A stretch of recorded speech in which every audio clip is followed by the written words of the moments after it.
Salut à toi, bienvenue dans l'Instant Vertical, le podcast qui pointe vers l'essentiel, qui remet de l'absolu dans ton relatif et qui plonge dans la verticalité de cet instant.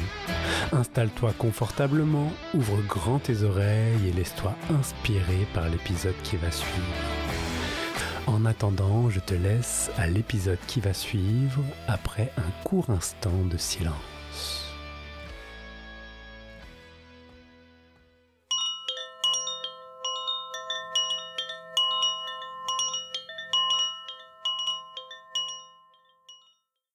Bonjour, bienvenue dans ce nouvel épisode. Ça faisait quelque temps que j'avais pas fait un épisode en solo et un sujet est apparu à la demande d'un auditeur, Philippe. Et je me suis dit que ça pouvait être l'occasion de reprêter ma voix à ce jeu. Ce sujet, c'est le sujet de la peur. Philippe évoquait dans un message qu'il m'a envoyé qu'il y avait comme une peur sous-jacente, une peur existentielle qui tapissait toute démarche, et notamment la démarche spirituelle. Et il me demandait si ça pouvait m'inspirer pour un sujet. C'est le cas, Philippe, voici mon inspiration. La peur, la peur, la peur, la peur, la peur, la peur, la peur, la peur, la peur, la peur, la peur. Voilà ce que ça me vient, évidemment. La peur est quelque chose d'absolument constant dans quasi toutes nos décisions, nos manières de nous relationner. Une peur de souffrir, une peur de mal faire, une peur de ne pas être aimé. Quelque part également une peur radicale, une peur profonde de ne pas être, de ne pas exister, de ne pas faire ce qui est attendu de nous, de ne pas réussir, peu importe ce qui se manifeste chacun. C'est comme si la plupart des choses de notre personnalité se bâtissaient sur une fondation de peur. Une manière de contrôler, une peur qui peut être issue de notre vécu, de nos traumas, une peur existentielle tout simplement, des peurs fondamentales. Et c'est vrai, je trouve, que dire que dans la recherche spirituelle, il y a beaucoup de peur, puisque un des gros moteurs de la recherche spirituelle, de cette soif d'absolu, est également d'arrêter de souffrir. Arrêter de souffrir, vouloir autre chose, fait aussi qu'il y a une peur à l'œuvre comme moteur. Généralement, j'ai entendu ça plusieurs fois et ça me touche beaucoup, c'est de mettre en parallèle, en miroir à la peur, l'amour. Comme si la peur était une partie d'elle et que son opposé était l'amour. L'amour ici pourrait être dit comme quelque chose qui accueille, qui laisse être, alors que la peur ne veut pas que ce soit. Elle fait tout pour empêcher que ça arrive. Si la spiritualité est une démarche d'amour, d'accueil, elle met forcément un pied de nez à la peur, puisqu'elle l'incite, elle fait prendre le chemin de l'acceptation des choses telles qu'elles le sont. C'est comme si la peur disait « moi je veux plus ceci, moi j'aimerais que le monde soit différent, moi je voudrais pas vivre cela, etc. » Mais qu'à un moment, le monde est pris tel qu'il est, puisque la démarche sincère et authentique du cheminement invite à replacer l'attention sur ce qui est.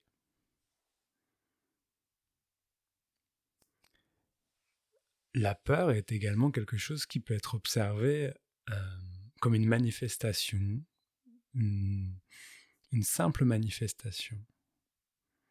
Ma compagne me faisait remarquer cette semaine que si on enlève le mot peur à cette sensation physique, il y a simplement une réaction d'un corps, d'une psyché,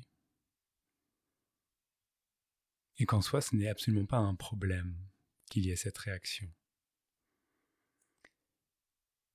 de laisser la peur être comme ceci, ça peut permettre de prendre en flagrant délit qu'il y a même une peur d'avoir peur. Comme si on faisait tout pour ne pas avoir peur. Je n'ai pas trop envie de rentrer dans trop de détails d'un point de vue organisation, d'un point de vue société, mais c'est vrai que beaucoup de choses qui sont de l'ordre de la prise de décision politique, économique, sociale, nos manières de nous relationner, d'envisager le couple, d'envisager la famille, etc. Si on regarde bien, il y a vraiment même la peur de souffrir, qui est tapie. Les œuvres cinématographiques, les romans en sont remplis. Et lorsque quelqu'un le transcende, ça, qu'il fait malgré la peur, avec courage, avec cœur, ça inspire beaucoup.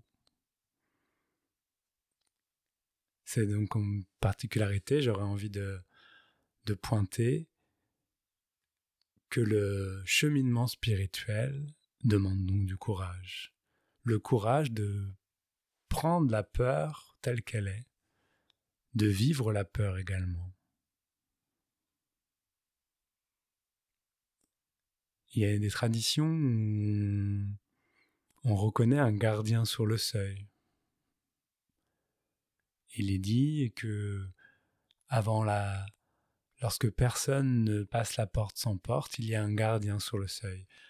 À quel point la peur enracinée est une manière de créer une racine de l'illusion d'être séparé. C'est la peur qui sépare. C'est la peur de prendre la responsabilité, de vivre ceci ou cela qui donne l'impression que nous ne faisons pas partie d'un tout. Lorsque cette peur est vue comme une simple manifestation et qu'elle est embrassée au même titre que n'importe quoi, il est peut être vu que ce qui embrasse,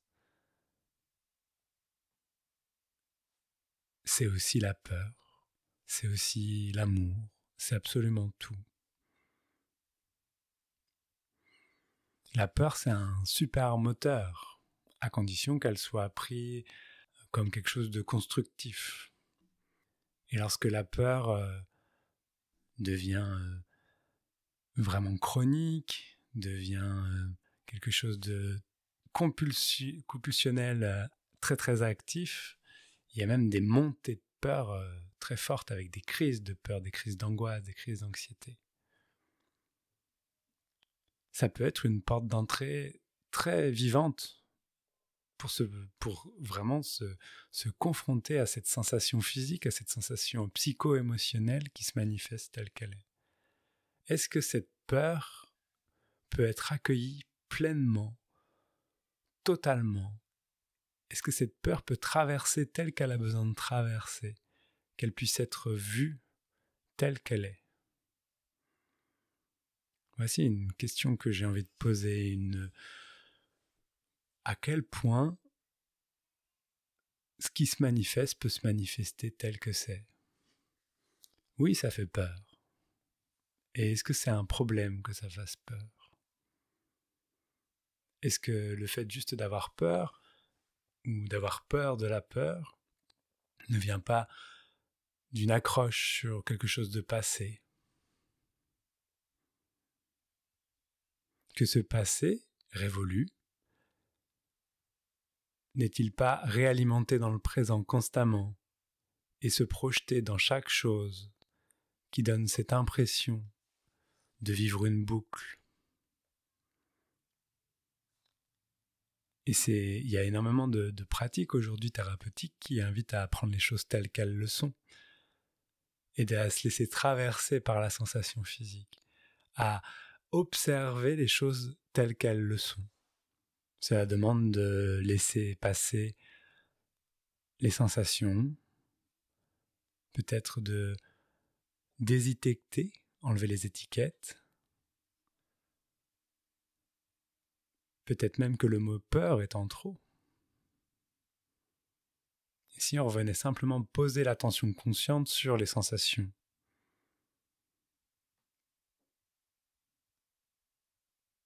Cette attention consciente qui peut être vue comme un espace immobile, qui ne refuse rien. Oui, ça bouge du point de vue de la peur, de l'émotion qui traverse.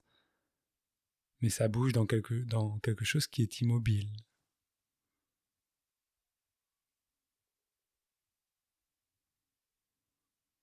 La vie émotionnelle est étroitement liée à la compulsion mentale. La compulsion mentale a pour job quelque part de brider la vie émotionnelle.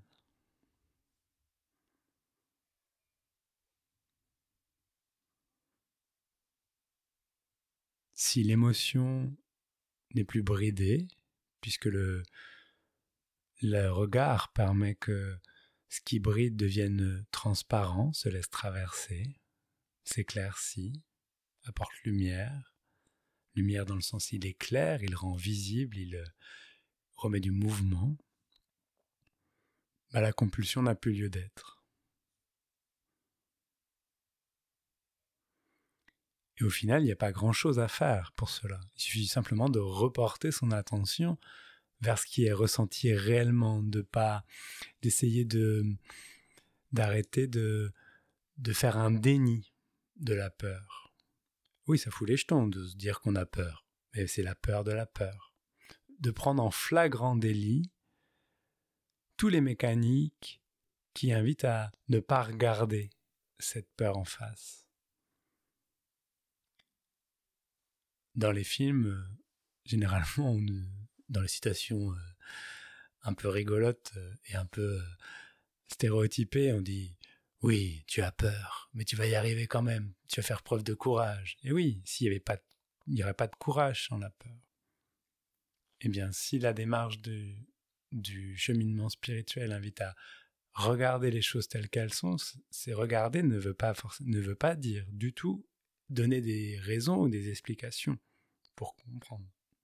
Mais simplement laisser se vivre, laisser être les choses telles qu'elles sont. Et oui, ça demande du courage. Ce courage peut se puiser dans une confiance en quelque chose de plus grand que soi, qui traverse. Au final, c'est très simple. Il n'y a pas de chichi. Simplement laisser la peur être. Et on peut même abandonner le mot peur, laisser la sensation être.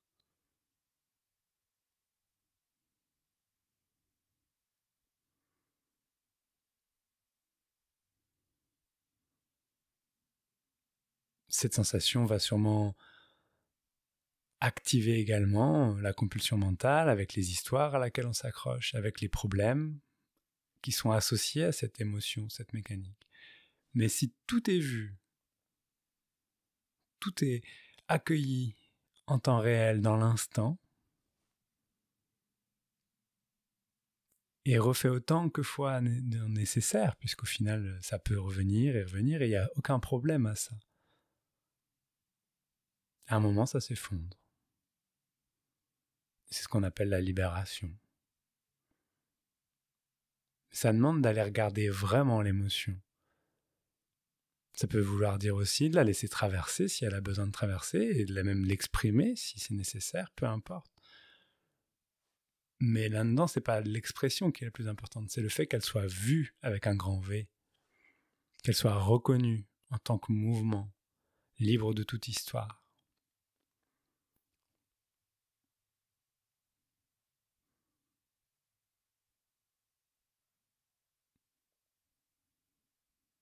J'étais quelqu'un de très angoissé à un moment dans ma vie, et j'ai découvert des pratiques de relaxation profonde, et lorsque ça devenait trop profond, il y avait toute l'angoisse qui jaillissait d'un coup. Et je commençais vraiment à faire des crises, et j'avais vraiment peur. Mais au final, j'avais peur de la peur, j'avais peur d'avoir peur. Et quand ces pratiques faisaient en sorte que eh bien la peur je pouvais plus passer à côté, j'étais obligé de la voir, de les vivre pleinement. Eh bien j'ai découvert ce que c'était le courage.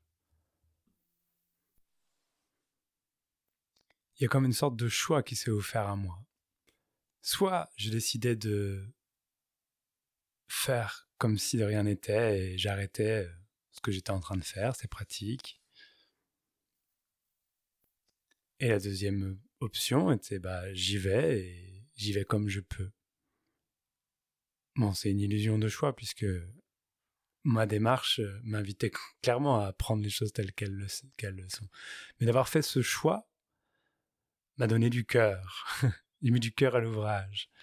Et pendant plusieurs semaines, j'avais l'impression de descendre, regarder ma peur, comme si je m'acclimatais à la peur.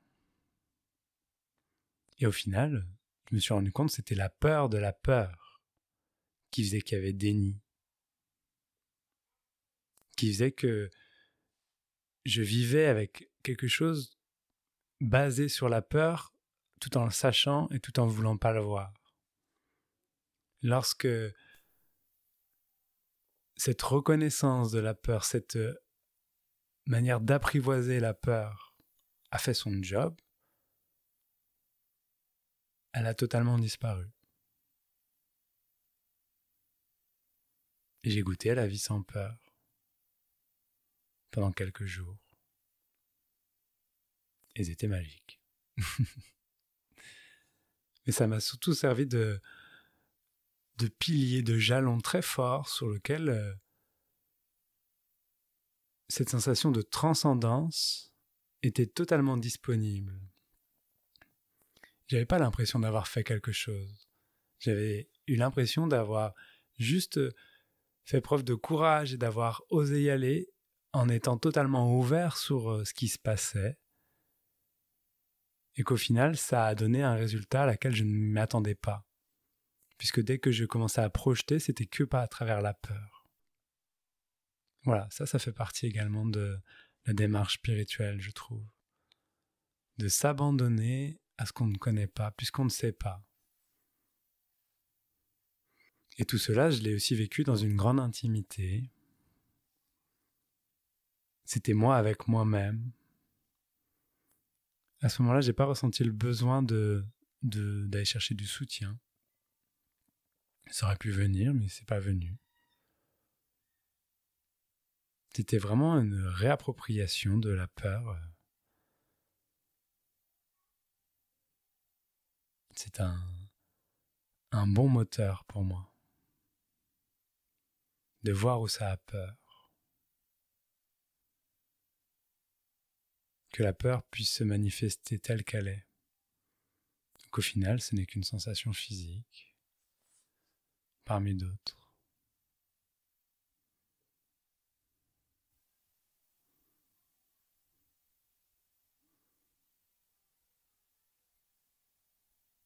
Cette démarche de vivre la peur telle qu'elle est, c'est une démarche d'amour. Pas un amour sentimental, avec des émotions, des sentiments, mais un amour sans condition, transparent, qui accueille tout. Et ça, c'est déjà là. C'est pas à créer, c'est déjà ce qui se passe.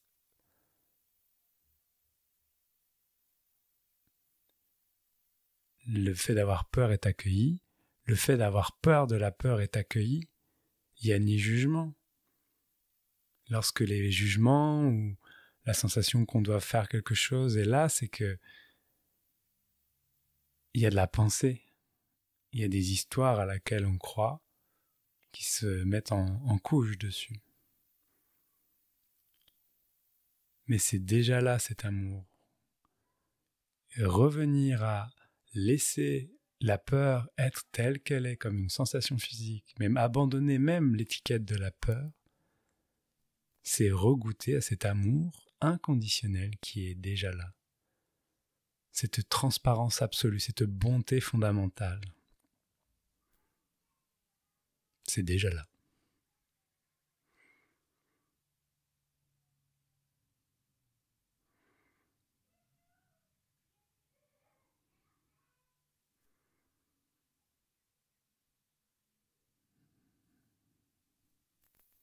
au fin fond des manifestations, en arrière-plan, il y a comme un espace conscient qui accueille tout. Et cette attention consciente, lorsqu'elle se pose sur ce qui est ressenti vraiment, remet du mouvement, permet à ce qui se manifeste d'aller jusqu'au bout de sa manifestation. Donc ça aussi, ça fait peur. Puisque quelque chose qui va jusqu'au bout de sa manifestation, eh bien, c'est le retour à la source, c'est la mort. Donc, définitivement, oui, la peur est omniprésente dans le cheminement spirituel. C'est d'ailleurs cheminer avec la peur, c'est la démarche spirituelle. C'est une des facettes de la démarche spirituelle. Remettre la peur à plus grand que soi, ou l'observer, la transcender à travers un regard qui discerne, peu importe par où ça passe, la peur reste le moteur. La peur est par extension la souffrance, l'identification à la peur. Voilà. C'est ça que m'a inspiré ce sujet de la peur et de l'amour. Et pour conclure avec quelques mots, j'aurais envie de vous inviter à prendre juste un temps là maintenant et à juste observer les sensations physiques qui se manifestent. Et peut-être qu'il y a des émotions qui sont là. Mais que ces émotions n'ont peut-être pas besoin d'avoir des mots qui sont posés dessus. D'être totalement accueillies telles qu'elles sont.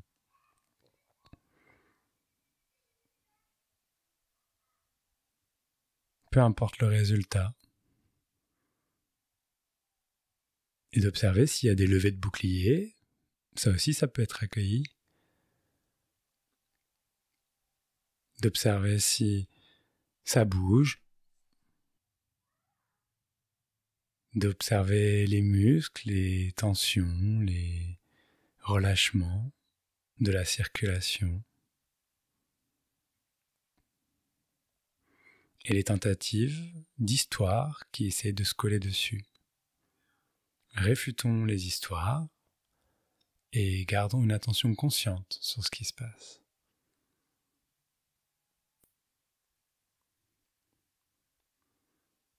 Voilà une démarche très simple. Si ça fait gloups, ça fait gloups.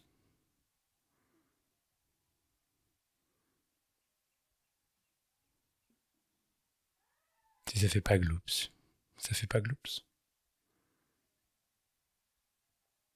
Le fait que ça fasse gloups ne veut absolument rien dire. Même si ça voudrait se raconter que si on fait gloups, eh bien, il y a un problème, il y a quelque chose qui ne devrait pas être. Et si ça ne fait pas gloups, ça ne veut rien dire non plus. Ça ne veut pas dire qu'il y a un déni particulier ou quoi que ce soit. Qu'est-ce qui se passe maintenant, tel que c'est ?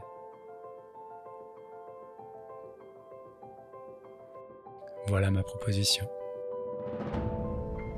Et là-dessus, je vous souhaite une belle semaine à observer les choses telles qu'elles le sont, dans la verticalité de cet instant. Voilà, c'est terminé. Merci de votre écoute. Je vous rappelle que vous pouvez faire un don via la plateforme Tipeee pour l'instant vertical, si le cœur vous en dit. Vous pouvez également retrouver ce podcast sur les réseaux sociaux, Instagram, Facebook, et commenter, partager les épisodes. C'est d'un grand soutien pour moi et ça me fait toujours plaisir d'avoir de nouvelles des auditeurs. En attendant, je vous laisse quelques instants en silence.